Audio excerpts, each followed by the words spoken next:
आपल्या संगमनेरकरांसाठी आणि पूर्ण महाराष्ट्रासाठी एक दुःखद बातमी आलेली म्हणजे जो नाशिक पुणे रेल्वे महामार्ग जाणार होता आपल्या संगमनेर शहरावरून रेल्वे मंत्र्यांचं असं काही म्हणणं आहे की नाही जाऊ शकत भाई, नाही जाऊ शकत असं एक न्यूज आली.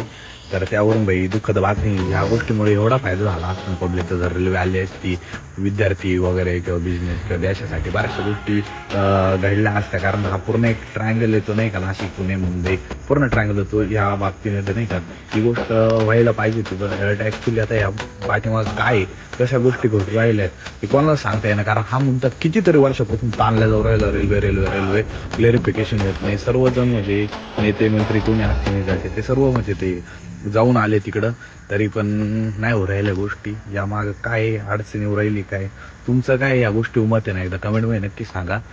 जर रेल्वे यायची असेल तर त्याचा आग्रह आपल्याला घालावं लागणार आहे की पाठीमागं लागावं लागणार आहे, एकजुटीने काम करावं लागणार आहे. तर तुमचं काय मत आहे या गोष्टीवर एकदा कमेंटमध्ये नक्की सांगा रेल्वेच्या बाबतीमध्ये. कारण आता तर अशी गोष्टी आता परिस्थिती हीच चालू आहे. तर बघा संगमनेरकर काय करायला हवं यावं.